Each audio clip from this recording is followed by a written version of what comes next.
நம்ம இன்னைக்கு வந்திருக்கக்கூடிய இடம் பாத்தீங்கன்னா 50 வருஷம் செய்யற சாமி. இதேதான் ஆடு மாடு மேய்க்கிறது, தோட்டம் கொஞ்சம் விவசாயம் சோள விதைக்கிறது.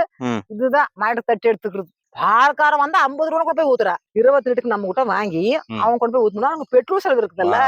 ஒரு ஆள் கூலிக்கு 500 போடும், பெட்ரோலுக்கு 300 போடும். அது தப்பு இல்ல. வந்து கறந்துக்கு வரமாட்டேன். வந்து தோட்டத்துல தண்ணி இருந்தா நாங்களே போட்டுக்கோ சாமி. தோட்டத்துல எங்களுக்கு தண்ணி இல்ல, கஷ்டப்படுறோம். நம்மளுக்கு வந்து எதுவும் உதவி செய்யறதுக்கு ஆள் இல்ல. தமிழ்நாடுங்கிறது வந்து நான் சொல்றேன் என்ன தெரியுமா, ஆணவ முகத்துல நம்மளுக்கு பணம் கொடுக்குறாங்களோ இல்லையோ, நம்ம தமிழ்நாடு தலையை கும்பி கூடாது, சும்மா கொடுக்க கூடாது. இப்ப லோன் கொடுத்தா கூட 8 ரூபா 50 காசு வாடகை வாங்கிக்கோ, விவசாயிக்கு லோன் கொடுங்க. நான் போயிட்ட கூட ஒரு காலத்துக்கு இருக்குன்னு நல்லா இருக்கணும். எது வந்து பிரி விட்டா ஊர் நாடு மந்தியாய்க்கு பாடுபட மாட்டாங்க. பிரி விட்டாலும் இந்த பஸ் பிரி எடுத்துடணும், அந்த 1000 ரூபாய் பணம் வரது நிறுத்திடணும். சிரிக்க வேண்டாங்க. கம்மி வட்டி கொடுங்க, தள்ளுபடி மட்டும் செய்யக்கூடாது. தமிழ்நாடு வந்து நல்லா இருக்கணும், நீங்க இதை செய்யணும். பிரி கொடுக்குறவங்க நாங்க உட்காந்துட்டு கூடாது. ஆடு மாடு மேய்க்கணும், ஒரு வேலை செய்யணும், வயசு ஆகுற வரைக்கும் செய்யணும், கீழே உழுவுற வரைக்கும் செய்யணும். அப்புறம் உளுந்தானே என்ன செஞ்சாங்க. பெட்ரோல் 5 ரூபாய் இறக்கு, பசங்க வண்டி ஓட்டு தராங்க. பஸ்ஸுக்கு வந்து யாரும் பிடி விட வேணாம். அது இனம் வாங்கணும்னா நாடு கெட்டு போகும். நம்ம நாடு நல்லா இருக்கணும், கடல் எல்லாம் இருக்கணும் தம்பி. அப்படியே வச்சிருந்தா அது பெருகிரும். நமக்கு நல்லதானே, லாபம் தானே. அம்மா வணக்கம்மா. குன்னியூர் அப்படிங்கிற ஒரு கிராமத்துல எகைன் இன்னொரு வீடியோ நம்ம இன்னைக்கு பார்க்க போறோங்க. அம்மாங்க ஒருத்தவங்க வந்து பாரம்பரியமான முறையில வெள்ளாடுகள் வளர்க்குறது, மாடுகள் வளர்க்குறது ஐயாவோட சேர்ந்து பண்ணிட்டு இருக்காங்க. இந்த தொழில் எப்படி பண்ணிட்டு இருக்காங்க அப்படிங்கறத நமக்கு எடுத்துக்கலாம். அம்மா வணக்கம்மா. ஐயா வணக்கம். உங்க பேரு, உங்களை பற்றிய சிறிய அறிமுகத்தை சொல்லுங்கம்மா. சாமி, நாங்க வந்து பார்வதி. ஐயா பேரு கிருஷ்ணசாமி. அம்மா சொல்லுங்கம்மா. அதான் ஆடு வச்சுக்கிறோம். அது வந்து மேவு போட்டு வளர்த்துனா கொஞ்ச நாள் போய் குட்டி போட்டு பெருச்சுன்னா வித்துட்டுவோம். அப்புறம் மறுபடியும் சின்ன குட்டி குட்டி வளர்த்தி பெருசு செஞ்சு திரும்பி விக்கிறதும் நம்ம வேலை. மாடு ஆடு எல்லாம் வளர்த்துறோம் நிறைய. இப்ப எல்லாம் மழையில வளர்த்துல சாமி. மாடு வச்சிருந்தோம், ஆடு வச்சிருந்தோம், எல்லாமே நல்லா வளர்த்து எல்லாம் வித்தோம். இப்ப வந்து மழை இல்லாதங்காட்டி நம்மளுக்கு கஷ்டம். தீனிக்கு நெல்லம்பிள்ளை 300 ரூபா தட்டு, வந்து ஒரு தட்டு மக்கள் தட்டு 5 ரூபா. அப்புறம் என்ன செய்யறது, வரத்தட்டு 60 ரூபா. இப்ப வந்து தோட்டத்துல தண்ணி இருந்தா நாங்களே போட்டுக்கோ சாமி. தோட்டத்துல எங்களுக்கு தண்ணி இல்ல, இப்ப கொஞ்சம் கஷ்டம், கஷ்டப்படுறோம். நம்மளுக்கு வந்து எதுவும் உதவி செய்யறதுக்கு ஆள் இல்ல, லோன் எல்லாம் நாங்கெல்லாம் வாங்குறது இல்லை. சரிம்மா. வாங்கினா கட்ட முடியாது, நம்மளுக்கு என்ன பரவாயில்ல இருக்குது. அது ஒண்ணு வித்து ஆஸ்பத்திரி செலவு வீட்டு செலவு எல்லாம் செஞ்சுட்டு இருக்கிறோம். பசங்க 2 பேர் தான், அவங்கள்ட்ட பாவம் கஷ்டப்படுறாங்க. பசங்களுக்கு படிக்க வைக்கிறதுக்கு ஒருத்தர் கண்ட்ரேட்டு, ஒருத்தர் கடை வச்சுக்கிறாங்க. அதனால நாங்க இது வளர்த்துட்டே இருக்கனால நம்மளுக்கு வந்து 55 59 60க்குள்ள ஆகுது வயசு. இதேதான் நாங்க பொழச்ச வச்சு கொஞ்ச நாள் வச்சுட்டு போய் செய்ய வேண்டியது. இப்ப நீங்க ஐயாவும் வந்து பாத்தீங்கன்னா இப்ப இந்த தொழில வந்து பண்ணிட்டு இருக்கீங்க. இப்ப எத்தனை வருடங்களா இந்த தொழில பண்ணிட்டு இருக்கீங்க? நாங்க வந்து 50 வருஷம் செய்யற சாமி. இதேதான் ஆடு மாடு மேய்க்கிறது, தோட்டம் கொஞ்சம் விவசாயம் சோள விதைக்கிறது. இதுதான் மாடு தட்டி எடுத்துக்கிறது. இது வச்சுதான் நாங்க அனுபவிச்சு போச்சுட்டு இருக்கிறோம். 50 வருஷம் 55 வருஷம் இருக்கு. கொரோனா ஊசி போட்டுக்கிறதுதான் நாங்க பாடுபட முடியுதுல, நல்லா பாடுபட்டோம். கொரோனா வந்து எங்க அந்த மத்திய காலேஜ் அங்க போட்டு ஒரு மாசம் ஒரு வாரம் இங்க விட்டுட்டாங்க. சும்மா இரும்புங்காட்டி விட்டு பிடிச்சிட்டு போயிட்டாங்க. நம்ம அதான் நினைச்சா பயமா இருக்கு. ஏகப்பட்ட பேர் தம்பி, ஐயோ கண்ணு பெரிய பெரிய ஆளுகள் வந்து அது நினைச்சாதான் நம்ம பூச்சிட்டு போய் உனக்கு பயம். நாங்க படிக்கல, அப்புறம் நான் கேட்டுட்டு வந்துட்டேன். மாடு சனியா இருக்குது, எங்க சாமாந்துரு நான் கேட்டு போட்டே வந்துட்டோம். ஆட்டுக்கிட்ட போலாங்களா? இப்போ இது வெள்ளாடு வச்சிருக்கீங்க இல்லைங்களா? இந்த வெள்ளாடுகளை பத்தி சொல்லுங்கம்மா. அந்த சின்ன குட்டில வாங்குறோம். சின்ன குட்டி வாங்கி மேய்ச்சு ஒரு 4-5 மாசம் மேய்ச்சா அதுக்கு வந்து பருவத்துக்கு வந்து குட்டி போடும்போது 10 மாசம் ஆயிடுச்சு சாமி. இது வந்து இதுதான் பெரிய ஆடுங்களா? இதுதான் பெரிய ஆடு, அதெல்லாம் சின்ன மக்கள். கரெக்டா சொல்லிட்டேன் பாத்தீங்களா? இதுக்கு எவ்வளவு வயசாச்சு? இதுக்கு 3 வருஷம் ஆச்சு சாமி. 3.5 வயசாச்சு. இது எத்தனை ஈத்து இருக்குமா? இப்ப வந்து 3 ஈத்து ஆச்சு. அதாவது மாட்டுக்கு வந்து ஒரு வருடத்துக்கு ஒரு ஈத்து தான். ஒரு ஈத்து. 10 மாசம் ஆடு வந்து 2 ஈத்து. 6 மாசத்துக்கு 6 மாசம் ஒரு ஈத்து. கஷ்டம் தான். மழை பெய்ஞ்சா நாங்க எதையும் மேய்ச்சு கட்டிக்குவோம், அவ்வளவுதான், எங்களுக்கு பிரச்சனை இல்ல. மழை இல்லாத வரைக்கும் கஷ்டம் சாமி. அம்மாங்களுக்கு இடம் எவ்வளவு இருக்குங்க? இது வந்து நம்மளுக்கு வந்து இது 4 பேருக்கு பங்கு சாமி. சரிம்மா. ஒரு 7 ஏக்கர் இருக்குது, 4 பேருக்கு பங்கு. அது ஒரு பங்குக்கார வேற, இது பங்கு வேற, இது வேற, இது ஒருத்தர். நம்ம 4 பேர் அண்ணா, இவங்க கூட பங்கு 4 பேர் அண்ணன் தம்பிக்கு. கஷ்டத்தான் என்ன செய்யுது. அதனால நாங்க கவர்மெண்ட். எவ்வளவு ஆடு வச்சிருந்தீங்கம்மா? முதல்ல வந்து நாங்க 10-15 ரூபாய் வச்சிருந்தோம். மாடு எருமை எல்லாம் ஒரு 10 ரூபாய் மேடு இருக்கு. பசு மாடு போன மாசம் ஒரு மாடு 45,000 வித்துட்டோம். முதல்ல ஒரு 6 மாசத்துக்கு முன்னே ஒரு 50 மாடு வித்துட்டோம். எல்லாம் கொஞ்சம் நட்டம்தான். ஏன்னு கேட்டா புண்ணாக்கு 60 ரூபா, தவிடு வந்து ஒரு மூட்டை 700 ரூபா, அப்புறம் இதெல்லாம் பார்க்கும்போது என்னாச்சு நம்மளுக்கு கொஞ்சம் கை கடிக்கும். ம். பால் வந்து சொக்க செட்டுல பாலக்கார இடத்து 27, சரி. சொக்க செட்டு ஊத்துனா 32. இதுக்கு மேல கொடுக்குது. அது கிலோ போட்டு அளந்துக்கிறாங்க. அதனால கறந்து நாங்களே கறந்து ஊத்தணும் லாபத்துக்கு தான் கறக்க முடியாது. ஏன்னா உட்காந்து கால் எல்லாம் கொஞ்சம் நம்ம ஓஞ்சு பரவாயில்ல. முதல்ல ஒரு 6 மாசத்துக்கு முன்னாடி நாங்களே கொஞ்சம் நடக்கிறதுக்கு கஷ்டம். இப்ப இது வந்து எவ்வளவு வயசாச்சுங்க? இதுக்கு வந்து 2 மாசம் 60 நாள் ஆச்சு. 60 நாள் ஆகி போச்சு. இது 60 நாளா. இந்த 2 குட்டி பெரிய மால் தான். அப்புறம் அந்த கிடையை அந்த குட்டி 1 வருஷமாச்சு. வெள்ளாடுல வந்து பாத்தீங்கன்னா இது நாட்டு வெள்ளாடு தானுங்க. நாட்டு வெள்ளாடுல பெருவ குட்டியும் ஒரு கெடா குட்டியும் இருக்குது. எத்தனை ஆடை நம்ம பெருக்க முடியும்?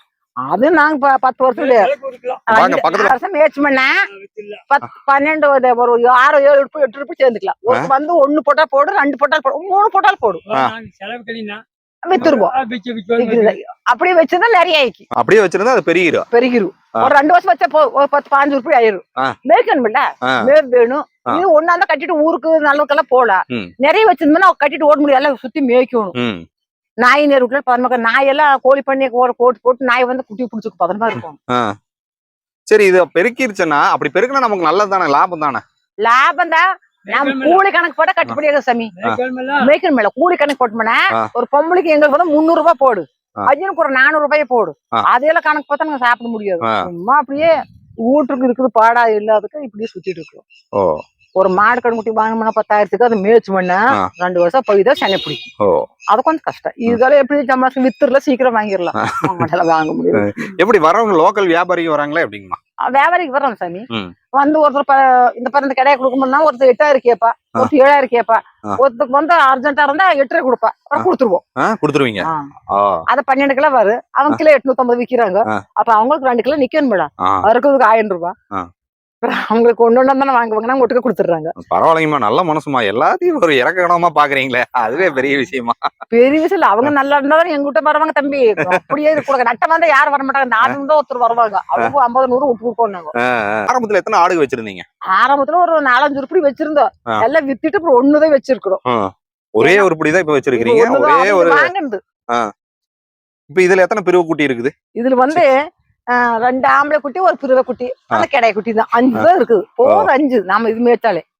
அப்புறம் கட்டிட்டு எங்க போறோம் ஊருக்கு. சரி, இப்ப இந்த 5 உருப்படிய நான் உங்களை ஒரு 3 வருஷம் கழிச்சு வந்து பாக்குறேன். அப்ப எத்தனை ஆடை மாறி இருக்கும்? நீங்க விக்காம இருக்கணும். நல்ல மழை பெய்யுதுங்கய்யா. நல்ல மழை பெய்யுது, நல்ல புல்லெல்லாம் இருக்குது, நல்ல தீவனங்களும் உங்களுக்கு கிடைக்குது. அப்படிங்க 3 வருஷம் நீங்க விக்காம இருந்தா எவ்வளவு ஆடு? பொதுவா வந்து விக்காம இருந்தா நமக்கு வந்து செலவுக்கு ஆசைக்கு வந்து வித்துருவோம். விக்காம இருந்தா வருஷத்துக்கு வந்து 4 குட்டி போட்டா 2 வருஷத்துல 3 வருஷத்துல வந்து ஒரு 12 ரூபாய் 2 ஆடு வச்சிருந்தா 22 ரூபாய் ஆயிரும். செலவுக்கு வித்துருவோம். ஒருத்தர் கேட்க கூடாதுன்னு வித்துருவோம். பணம் எங்களுக்கு ஒட்டுக்க வைக்க முடியும் சாமி. 2 குட்டி பெருசான வித்துருவோம். மட்டன் ரேட் வந்து நீங்க சொன்னீங்கம்மா ஒரு 800 ரூபாய் வந்துருச்சு. 850 900 வந்துருச்சு. எங்க ஏரியால 900 ரூபாய் போட்டீங்க. இன்னொரு 100 ரூபாய் தாங்கம்மா சேர்த்துருவாங்க கொஞ்சம் நாள்ல. அப்படிங்கும்போது இந்த ஆடு வந்து வளர்க்கறது வந்து இப்ப மழை நல்லா வருஷம் ஃபுல்லா மழை பெய்யுது. வருஷம் புள்ள மழை பெய்ஞ்சாலும் 10 ரூபாய் ஆடு வச்சுமேன வருஷத்துல 4 குட்டி கணக்கு போட்டாலும் 10 வச்சா 40 80 ஆயிக்கு காக்கட்ட முடியும்ல. முடியாது. இதுல வந்து எங்களுக்கு வந்து லாபமெல்லாம் கிடையாது. ஏதோ வரும் செலவுக்கு ஓட்டிட்டு இருக்கிறோம். நாங்க வேலைக்கு போனோம்னா எங்களுக்கு 300 ரூபாய் போட 200 ரூபாய் போட கூட தினம் 500 ரூபாய் இருக்குது. வயசாரிச்சு யாரும் கூப்பிட மாட்டாங்க. நாங்க நல்லா பாடுபட்டு இப்பெல்லாம் முடியுது இல்லையே. இப்போ நாங்களும் வெளியே போனது இல்லை, யாரும் வேலைக்கு போனது இல்லை. அங்கெல்லாம் கொஞ்சம் காரணம் கொஞ்சம் கௌரவம் இருந்தாங்க. இங்க வந்தா கஷ்டப்படுறோம். நாங்க வந்து இங்க கிராமம் தான். கஷ்டம் தான். எல்லாம் என்ன செய்யறது, கவர்மெண்ட்ல எதுவும் கேட்க கூடாது. 6 மாசம் மழை இல்ல, மேவ் இல்லாம ஐயா பக்கத்துல வாங்க. 300 ரூபாய் கத்த வைக்கல் வேணா, 4 கத்த வேணா 2000 ஆச்சு. மாட்டு வளர்த்துறா கேட்க முடியாதே. போய் நாங்க கவர்மெண்ட்ல கேட்க முடியுமா? கேட்கலாங்கம்மா. அப்புறம் கேட்கலாமே, தாராளமா கேட்கலாம். கேட்க கூடாது. அதாவது வந்து தமிழ்நாடு அங்குது வந்து நான் சொல்றேன் என்ன தெரியுமா, ஆணவ முகத்துல நம்மளுக்கு பணம் கொடுக்குறாங்களோ இல்லையோ, நம்ம தமிழ்நாடு தலை கும்பி கூடாது. எது வந்து நீங்க சொல்லிருங்க. அங்க வந்து எப்படின்னா எது வந்து இது சும்மா கொடுக்க கூடாது. இப்ப லோன் கொடுத்தா கூட 8 ரூபா 50 காசு வாடகை வாங்கிக்கோ. விவசாயிக்கு லோன் கொடுங்க. 50 காசு போட்டு வட்டி வாங்க. அதுவுமே தயவு செஞ்சு பிரி விடுவானாங்க. நான் போயிட்ட கூட ஒரு காலத்துக்கு இருக்குன்னு நல்லா இருக்கணும். எது வந்து பிரி விட்டா ஊர் நாடு நம்ம மந்தியாய்க்கு பாடுபட மாட்டாங்க. ம். பிரி விட்டாலும் இந்த பஸ் பிரி எடுத்துடணும். அந்த 1000 ரூபாய் பணம் வர்றது நிறுத்திடணும். சிரிக்க வேண்டாங்க. லோன் கொடுக்க கூடாது. விவசாயி கொடுங்க, ஆ. கம்மி வட்டி கொடுங்க, ஆ. தள்ளுபடி மட்டும் செய்யக்கூடாது. ஏன்னா சரிம்மா. நாடு கெட்டு போகும். ஆ. நம்ம நாடு நல்லா தலை குழுமி இருக்கணும்னு தமிழ்நாடு வந்து நல்லா இருக்கணும். நீங்க இதை செய்யணும். ஆ. பிரி கொடுக்குறவங்கள நாங்க உட்காந்துட்டு கூடாது. ஏத்தாடையும் ஆடு மாடு மேய்க்கணும், ஆ. ஒரு வேலை செய்யணும். சரிம்மா. வயசு ஆகுற வரைக்கும் செய்யணும், கீழே உழுவுற வரைக்கும் செய்யணும். ஆ. அப்புறம் உளுந்தானே என்ன செஞ்சாங்க. நம்மளுக்கு வந்து அது இனம் இனம் வாங்கணும்னா நாடு கெட்டு போகும். அதான் நம்ம நாடு நல்லா இருக்கணும், கடல் எல்லாமே இருக்கணும் தம்பி. வேண்டாம் நமக்கு ஆணவம் மழை பெஞ்ச போது தம்பி, எதுக்கு இனம் எல்லாம் வேண்டாம். கண்டிப்பா. சந்தோஷமா ஆ. இங்க இருக்கிறீங்க, நீங்க படிச்சுக்கிறீங்க, 10 ரூபா சம்பளம் வாங்கல, கண்டிப்பா. நாங்க ஒரு ஆடு வித்து 10 ரூபா செலவு செஞ்சுக்கிறோம். ஆ. எங்களுக்கு இனம் வேண்டாம், இதெல்லாம் நிறுத்தணும், நாடு நல்லா இருக்கணும். ஆ. நம்ம தமிழ்நாடுங்கிறது நல்லா இருக்கணும். இப்ப நீங்க வந்து மசால் புல்லி இங்கே நீங்களே பயிரிட்டு இருக்கீங்க இல்லைங்களா? அது நம்மளோட ஒரு பார்த்து வச்சுக்கிறோம். ஆ? தண்ணியா தான் அவசியம், தண்ணி பத்துறது இல்ல. ஓகே. இப்ப வந்து ஆட்டுகளுக்கும் அது போட்டுவீங்க, மாடுகளுக்கும் அது மாட்டுக்கு மட்டும் தான் போடுவோம். ஆடுகளுக்கு போடக்கூடாது. ஆடு பொறுக்கணும் மட்டும் போகுது. ஓ, ஏன்னா அது போடக்கூடாது. போடல, சாப்பிடுமா? சாப்பிடு, ஆ. அதுக்கு பத்தாதே. ஓ, அதுக்கு பத்தாதுங்கிறீங்க.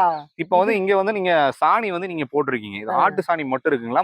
மாட்டு சாணியும் எல்லாம் கூட போட்டு புழுக்கையே இருக்குது. ஆட்டு புழுக்கையே இருக்கு. ஆட்டுப்புழுக்கு இருக்குது. ஓகே. இது வந்து நீங்க எப்படிங்க நீங்க வெளிய குடுக்குறீங்களா லோடுக்கு? இப்ப நாங்க வந்து வெளிய வந்து குடுக்க மாட்டோம், காட்டுக்கு போடுவோம். ஆ. இந்த வருஷம் காட்டுக்கு ஓடுறதுல போட மாட்டோம். ஆ. வெளிய கேட்டு வரை கொடுத்துருவோம். ஆமா. நம்ம கம்மியா தான் கேட்பாங்க. ஆமா. ஐயா உங்களுக்கு வயசு எவ்வளவு ஆச்சுங்க ஐயா?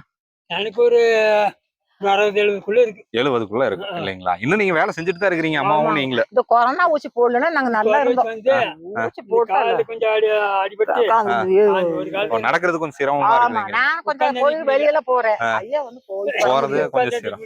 ஆ, வெடி கஷ்டம் கிடைக்கும். ஆ. அந்த இதெல்லாம் இல்லாம இருந்தாலும் போச்சா தம்பி. எங்களுக்கு வந்து எது பிரி வேண்டாம், நானும் நல்லா இருக்கணும்னா நீங்க எல்லாம் பார்த்து உழைச்சாதான் நல்லா கண்டிப்பா நீங்க சொல்றது நான் கரெக்ட் தாங்கம்மா. இப்ப அம்மாங்க சொல்ற பாயிண்ட் ஆஃப் வியூ பாத்தீங்கன்னா எல்லாருமே உழைக்கணும், சொல்ற உழைச்சா மாதிரி மட்டும்தான் மேல வர முடியும். சரிங்க, உங்களோட பாயிண்ட் ஆஃப் வியூல நீங்க ஒரு விவசாயியா இருந்தாலும் எங்களுக்கு இலவசம் வேண்டாங்கிறீங்க. ஏன்னா இலவசம் கொடுத்தா நாடு கெட்டு கேட்டு போகுது. போவோம் அப்படிங்கிறீங்க. அப்புறம் நீ சொல்ற, பசங்க சில பேர் வேலை செய்ய மாட்டாங்க. நம்மளுக்கே பந்தமான வரல அப்படிங்கிறாங்க. அப்படி கிடையாது. நான் சொல்றது என்ன, இப்ப நாங்க படிச்சுட்டு அப்புறம் தான் மெட்ராஸ் போய் நேரு சொல்லிட்டு வந்துருவேன். உண்மையிலே விஜயே பார்த்து சொல்லிட்டு வந்துருவீங்க இல்லைங்களா? நிதி எல்லாம் விட்டீங்கன்னா அடுத்த நீங்களே வாங்க சாமி. முதலமைச்சரையே போய் பார்த்து நேரடியா சொல்லிட்டு வந்துருவீங்க. நிதி எந்த கொடுக்க கூடாது. பஸ் பிரி எடுத்து ஐயா ஏன் கால் வலிக்குதுங்களா? சரி உட்காருங்க ஐயா, போங்க உட்காருங்க. பஸ் பிரி எடுத்துட்டு சொல்லு. அதான் பிரி விட்டாலும் நாடு கெட்டு நேரட்டு போகும். போய் அதான் சொல்றீங்க. பாரு, பெட்ரோல் 5 ரூபாய் இறக்கு. பசங்க வண்டி ஓட்டு தராங்க. பஸ்ஸுக்கு வந்து யாரும் பிடி விட வேணாம். நல்லதா சொல்றீங்கம்மா. நீங்க சொல்றது எல்லாமே நல்ல விஷயம் தான். கவர்மெண்ட்ல செய்யணுமே. ஆமா. இதெல்லாம் பழக்க இங்க வந்து வேற என்னென்ன விவசாயங்கள் இந்த ஊர்ல இருக்குங்கம்மா? இந்த ஊரோட வாழை போட்டுக்கிறாங்க, மஞ்சள் போடுறாங்க. இதெல்லாம் முதலாட்டம் இல்ல. இந்த விவசாயி கேட்டு கொரோனா மக்கள் ஒட்டு வேலை செய்யறது இல்ல. கொரோனா வந்ததா இவங்களே கூட்டு வந்தாங்கனால அவங்களுக்கு தெரியாது. சிரிக்கவே அது வந்ததான் நாளே அழிஞ்சு போச்சு. அதான் எங்க பார்த்தாலும் கூட்டம் இல்ல, ஜனங்க இல்ல. அப்ப பஸ் ஓடுறது இல்லைன்னா எல்லாமே ஆப் செஞ்சுட்டாங்க. கண்டிப்பா என்ன நடந்தோ கடவுளுக்கு தான் தெரியும். மாடு வந்து ரெண்டு மாடு இருக்குங்களா இல்ல ஒரு கண்ணு? இல்ல, ஒரு கண்ணுக்கு மாடு இல்ல, இது ரெண்டுமே கண்ணுக்குட்டி தான். கண்ணு இன்னும் நீங்க ஊசி போட்டுட்டாரு. அத ஊசி போடல. இது ஊசி போட்டுருக்கீங்க. ஊசி போடுறதுக்கு டாக்டர் 300 ரூபாய் 500 ரூபாய் 400 ரூபாய் வாங்குறாங்க. சரி, இப்போ அந்த மாடுக்கு வந்து பாத்தீங்கன்னா ஊசி போட்டு இப்ப கன்று ஈன்றிடுச்சு. ஈன்றதுக்கு அப்புறம் இந்த ரெண்டுமே சினையாகி கன்று ஈன்றுச்சு அப்படிங்கும்போது எவ்வளவு லிட்டர் பால் கிடைக்குங்க? என்ன இன மாடு? அதுக்காக முடியும் சாமி. ஒரு மாடு வந்து 5 லிட்டர் கொடுக்கு, காக்கால 3 பொதுக்கு 2. ஒரு மாடு அதே மாடு நல்லா வித்தா இருந்தாலும் 5 10 கொடுக்கும். எவ்வளவு லிட்டர் பால் கிடைக்குங்கம்மா? அதான் 10 லிட்டர் ஒரு மாடு. ஓகே. எங்க பால் ஊத்துவீங்க? வந்து நான் வந்து பால்காரர் இருக்காங்க. பால்காரர் வரலன்னு மட்டும் தான் கொரோனா வந்து கசல நாங்க சொசைட்டிக்கு ஊத்தணும். ஒரு வாரம் கறந்தோம், உட்கார முடியலன்னு மாடை வித்துட்டு. ஓகே. எவ்வளவுமா ஒரு லிட்டருக்கு கிடைக்குது பால்காரங்களுக்கு ஊத்துனா? பால்காரன் வந்து 50 ரூபா போய் ஊத்துறா. நம்ம கிட்ட 28 லிட்டர். 28 லிட்டருக்கு நம்ம கிட்ட வாங்கி அவங்க கொண்டு போய் ஊத்துனா அவங்க பெட்ரோல் செலவு இருக்குல்ல. ஒரு ஆள் கூலிக்கு 500 போடும், பெட்ரோலுக்கு 300 போடும். அது தப்பு இல்ல. வந்து கறந்துக்கு வர மாட்டேன் யாரும். அப்பால வந்து வீட்லயே கேட்பாங்க, அட்வான்ஸ் கொடுப்பாங்க 5000 அப்படின்னு பால் கறந்துக்கு அப்படின்னு. அட்வான்ஸ், அதாவது பால்காரங்க அட்வான்ஸ் வந்து 5 வருஷத்துக்கு முன்னே அதெல்லாம் கொடுப்பாங்க. நாங்க பால் ஊற்றி சீக்கிரம் கழிச்சிருவோம். கடன் ஆகாது. கடன் தந்தோம்னா நமக்கு பயமா இருக்கும். கடன் ஆகாதுன்னு அப்ப கழிச்சிருவோம். எல்லாம் வாங்கி வச்சுட்டு திரும்ப நாங்க அப்படி வாங்க மாட்டோம். அதெல்லாம் வாங்க கூடாது. அவங்க இப்ப 4 பேருக்கு 4 20 5000 கொடுத்தா அவங்க கஷ்டம் வந்துருன்னு நாங்க அப்ப கழிச்சிருப்போம். வாரம் 500 கழிச்சிருவோம். நாங்க ஒருக்க வாங்கினா 2000 மொத்தம் வேண்டான்ட்டு அடுத்தும் காசு நம்ம விட்டு வேண்டாம். இன்னைக்கு கரண்ட நாளைக்கு சனிக்கிழமை பணம் கொடுத்துருங்க. 1ஆம் தேதினா வேண்டாம்னு விட்டுருவோம். மழை பெஞ்சிருக்குது. இப்ப இதெல்லாமே புல்லு நல்லா வளர்ந்துருங்களா நம்ம இடத்துலயே? இவ்வளவு தூரம் வரும், அப்புறம் மேய்ச்சிரும். சரி, அதாங்கம்மா. இப்ப புல்லு வளர்ந்துருச்சனாலே மாடுகளுக்கு மேய்ச்சலுக்கு நீங்க எங்கேயும் கூட்டு போக வேண்டியதுல இங்கே மேய்ச்சிக்கலாம். அப்புறம் அப்ப போல திருப்பணும்ல, நீ வாங்கி வச்சுக்குவோம். கொஞ்சம் வாங்கி வச்சுட்டா போட்டுக்குவோம். அப்புறம் நல்ல மழை பெஞ்சா நாங்க நல்லா இருந்தோம்னா ஒரு துண்டு சோளை போட்டு எடுத்து ம். போர் போட்டு வைப்போம். ம். இப்ப வந்து அறுக்கு இருக்கு. ம். ஆம்பளை 800 கேக்குறாங்க, ம். பொம்பளை 500 கேக்குறாங்க. ம். முடியாது. ம். 2 பேரும் கூலிக்கு வந்தா ம். ஒரு வாரத்துக்கு 5 நாள் வந்தா நான் 5000 கொடுக்கணும். நாங்க கூலிக்கு எங்க போறோம்? அதான் சிரமம் தாங்க. நாங்க கொஞ்சம் போட்டு எடுத்து வச்சிட்டு இருந்தோம். இப்ப என்ன ஆயி போச்சு, இந்த கொரோனா காசுல மாடு ஆடால வித்துட்டு ஒரு ஆடு ஒரு 2 குட்டி வச்சிருக்கோம். இது செனை பிடிச்சா வித்துருவோம். வித்துருவீங்க. பால் கறக்கும் ஆள் வர்றதுல நாங்க உட்கார்ந்து கறக்க முடியாது. ஓகே. சரிம்மா, நீங்களும் ஐயாவும் நீடோடி வாழணும். உங்களுடைய ஆயுட்காலம் முடியிற வரைக்கும் நீங்க இந்த விவசாயத்தை மட்டும் கைவிட்டுறாதீங்க. சரிங்களா? இப்படியே சாக வேண்டியதான். நாங்க என்ன செய்யணும்?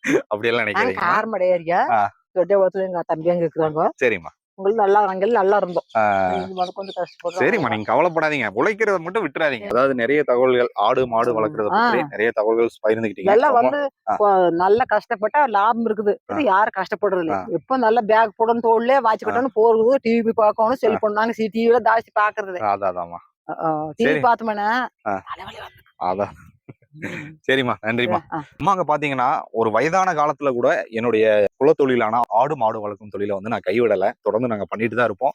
இன்னும் சிறப்பா பண்ணுவோம் அப்படிங்கறத இந்த காணொலியில பதிவு பண்ணிருக்காங்க. தொடர்ந்து நம்ம சிவாரன் டிவியை பார்க்கணும்னு விருப்பப்பட்டீங்கன்னா இந்த மாதிரியான காட்சிகளை வந்து நம்ம சிவாரன் டிவில மட்டும்தான் பார்க்க முடியும். தொடர்ந்து பாருங்க, ஆதரவு கொடுங்க. இது வந்து சன் நியூஸ் போடுங்க, அதெல்லாம் பாப்பாங்க. கண்டிப்பா சன் நியூஸ்லயும் வந்துரும். அதுல வந்தானா அப்புறம் இதெல்லாம் ஆடு மாடு மாடி வயல்ல கூட வாழ்த்துவாங்க. அடுத்தடுத்த பதிவுகளிலேயே நான் உங்களை சந்திக்கிறேன். டில் தென் பை ஃப்ரம் உங்கள் சிவா. நன்றி, வணக்கம்.